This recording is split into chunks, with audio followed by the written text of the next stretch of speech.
Assalamualaikum warahmatullahi wabarakatuh.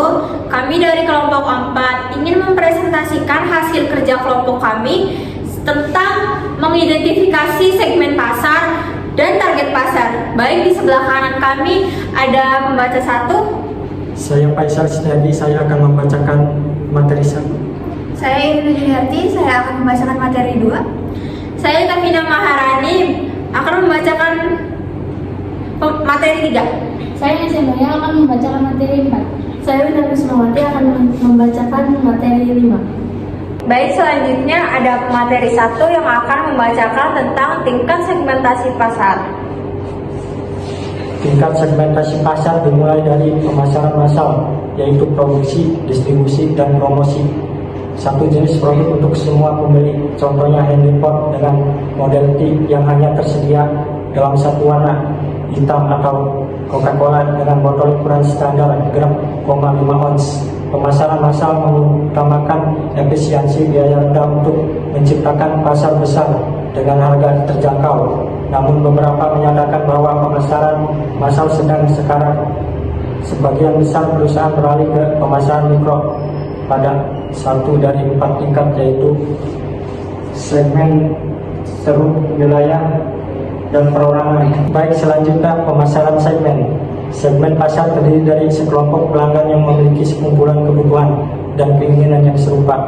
Alih-alih menciptakan segmen, tugas pemasar adalah mengidentifikasi segmen dan memutuskan segmen mana yang akan dibidik. Contohnya adalah layanan dengan biaya tambahan untuk fitur tertentu seperti pengiriman, komunikasi, atau makanan. Penawar pasar yang fleksibel terdiri dari 2 bagian, yaitu solusi tersebut yang berisi elemen produk dan jasa yang dihargai oleh semua anggota segmen.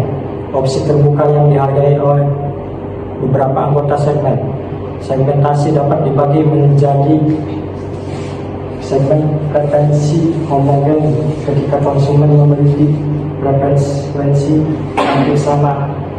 Segmen preferensi terbesar ketika preferensi sangat bervariasi, dan segmen preferensi terkelompok kelompok konsumen dengan preferensi yang sama. Dan selanjutnya pemasaran ceruk.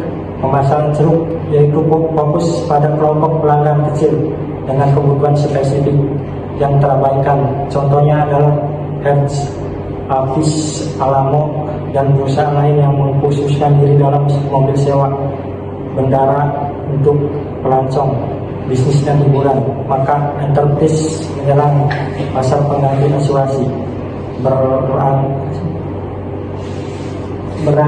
rendah dengan menyewakan mobil, terutama kepada pelanggan yang mobilnya rusak atau dicuri. Selanjutnya ada materi 2. Ada juga pemasaran lokal. Pemasaran lokal atau pemasaran akar rumput berusaha relevan secara personal dengan pelanggan. Contohnya adalah Nike yang sukses melalui dukungan komunitas lokal seperti sponsori tim sekolah dan mengadakan klinik olahraga. Pemasaran individual. Pemasaran individual atau customize marketing adalah tingkat segmentasi tertinggi yang fokus pada kebutuhan spesifik setiap pelanggan.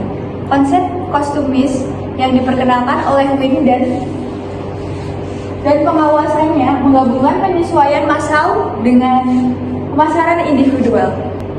Dasar segmentasi pasar konsumen sendiri memiliki beberapa variabel segmentasi utama, yaitu yang pertama ada segmentasi geografis.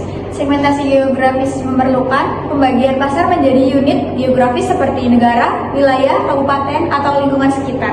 Misalnya, Hilton Hotels menyesuaikan kamar dan lobi menurut lokasi. Ada juga segmentasi demografis. Segmentasi demografis adalah membagi pasar atau populasi menjadi kelompok-kelompok berdasarkan karakteristik dengan demografis dikelompokkan sesuai berikut yang terdiri dari usia dan tahap siklus, tahap kehidupan, pengantin baru, jenis kelamin, pendapat, dan generasi. Baik, saya Lita Vina Maharani sebagai pemateri 3. Segmentasi psikografis. Segmentasi psikografis merupakan ilmu yang menggunakan psikologi dan demografi guna lebih memahami konsumen. Segmentasi psikografis, pembeli dibagi berdasarkan sifat psikologis atau kepribadian, gaya hidup, dan nilai. Selanjutnya, segmentasi perilaku. Jadi segmentasi perilaku itu ada dalam segmentasi pasar dibagi pembeli berdasarkan pengetahuan, sikap, penggunaan, atau respon terhadap sebuah produk. Selanjutnya juga ada langkah-langkah dalam proses segmentasi. Yang pertama, segmentasi berdasarkan kebutuhan. Jadi contohnya tuh kayak mengelompokkan pelanggan ke dalam beberapa segmen berdasarkan kebutuhan dan manfaat yang sama diinginkan pelanggan dalam menyelesaikan masalah konsumsi tertentu. Yang kedua ada identifikasi segmen.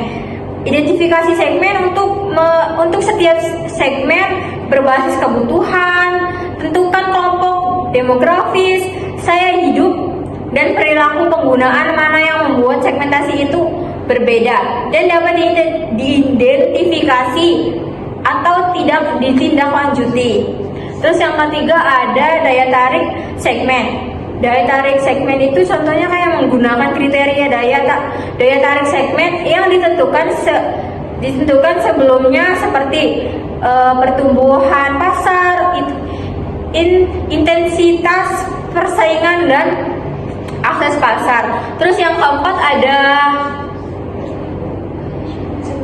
ada positioning segmen. Untuk setiap segmen ciptakan proposal nilai dan strategi positioning harga produk berdasarkan kebutuhan dan karakteristik unik pelanggan. Terus yang kelima ada axis test.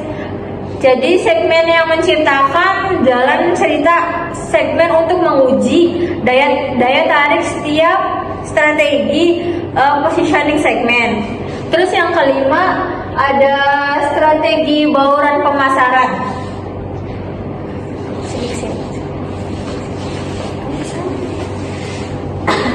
Jadi strategi bauran pemasaran memperluas strategi positioning segmen untuk mencakup semua aspek bauran pemasaran seperti produk, harga, promosi, dan tempat di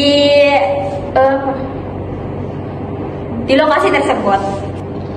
Dan segmen pasar sendiri memiliki 5 pola seleksi pasar segmen. Yang pertama, konsentrasi pada satu segmen. Yaitu contohnya perusahaan fokus hanya satu segmen pasar tertentu dan mengarahkan semua sumber dayanya untuk melayani segmen tersebut. Yang kedua, spesialis selektif. Jadi contohnya tuh kayak perusahaan memiliki sejumlah segmen pasar yang berbeda, terus masing-masing secara objektif. Terus ada lagi yang menarik dan tepat.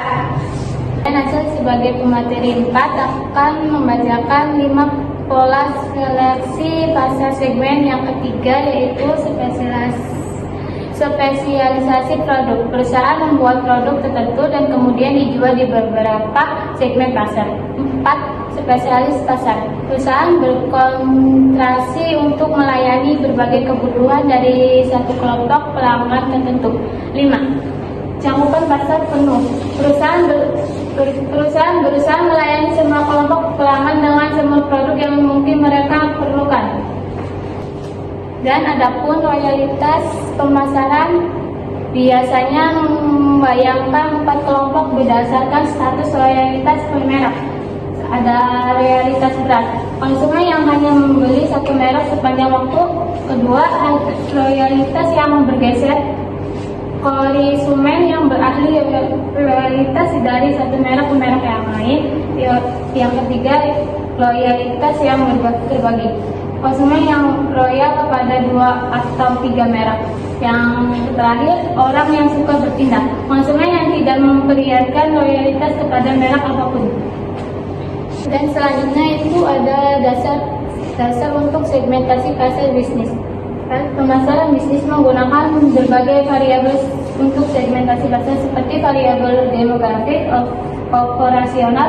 Pentingnya untuk perusahaan untuk menentukan segmen pelanggan yang akan dilayani. Contohnya perusahaan akan menjual produk seperti mobil, truk atau forklift kepada segmen tertentu. Dalam industri sasaran terpilih, selanjutnya perusahaan dapat melakukan segmentasi berdasarkan ukuran perusahaan. Perusahaan dapat menetapkan operasi terpisah untuk menjual kepada pelanggan besar dan kecil. Dalam industri sasaran dan ukuran pelanggan tertentu, selanjutnya perusahaan dapat mensegmentasikan lebih jauh lagi berdasarkan kriteria pembelian. Terus misalnya ada laboratorium pemerintah memerlukan harga murah dan kontrak dasar. Untuk peralatan ilmiah, laboratorium universitas memerlukan peralatan yang membutuhkan sedikit servis, dan laboratorium industri memerlukan peralatan yang sangat handal dan akurat. Perkenalkan, saya Winter Kusumawati sebagai pemateri 5, itu penentuan target pasar. Setelah perusahaan mengidentifikasi peluang segmen pasarnya, perusahaan harus memutuskan berapa banyak dan segmen pasar yang harus dibidik. Contohnya, sebuah bank mengidentifikasi sekelompok pensiunan tua yang kaya. Bank membedakan beberapa segmen tergantung pada pendapatan saat ini, aset, tabungan, dan preferensi resiko. Hal ini membuat sejumlah pendekatan segmentasi pasar mendukung pendekatan segmentasi pasar berdasarkan kebutuhan. Selanjutnya, kriteria segmentasi efektif. Tidak semua skema bermanfaat. Misalnya, pembeli garam meja dapat dibagi menjadi pelanggan pirang dan merah. Tetapi warna rambut pasti tidak relevan dengan pembelian garam. Selain itu, jika semua pembeli garam membeli jumlah yang sama setiap bulan, percaya bahwa semua pembeli garam adalah sama dan hanya akan membayar satu harga untuk garam. Pasar ini dapat disegmentasikan secara minimal dari sudut pandang pemasaran. Sekian pembahasan materi dari kelompok kami. Kurang lebihnya mohon maaf. Wassalamualaikum warahmatullahi wabarakatuh.